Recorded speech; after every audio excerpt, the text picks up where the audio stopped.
Bu gece yine telefon elimde, yazıp silirəm adını gizlince. Bilmirəm sen de məni xatırlayırsan, yoksa çoxdan çıxarmısan fikrindən. Mən hələ də o son danışığızdayam, sən isə çoxdan getmisən. Bilirəm deyirlər zaman hər şey dəyişir, niyə səni unutmağa gücüm çatmır. Səndən qalan bir neçə şəkil, bir də silə bilmədiyim mesajlar. Hamı deyir artıq bitib hər şey, mən isə qalmışam o günlərdə tək. Səndən qalan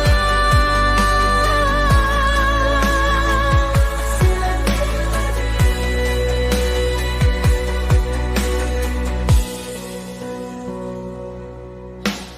Sən gedəndən sonra dəyişib şəhər, küçələrdə əvvəlki kimi deyil.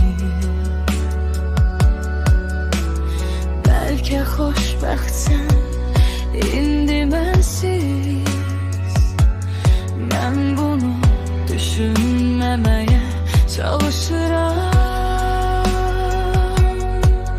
Mən hələ də o son danışığızdayam, sən isə çoxdan getmisən.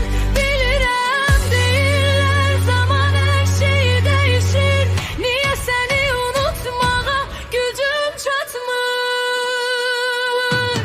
Səndən qalan bir neçə şəkil, bir də silə bilmədiyim mesajlar. Hamı deyir artıq bitib hər şey, mən isə qalmışam o günlərdə tək. Səndən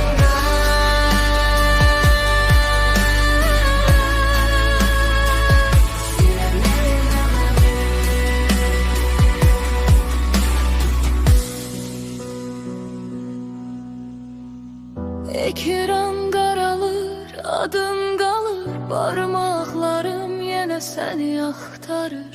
Deməyin asan keçər bu ağrı, qəlbim hələ də səndə dayanır.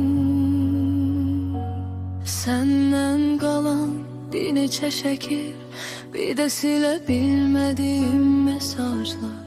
Hamı deyir artıq bitib hər şey, mən isə qalmışam o günlərdə tək.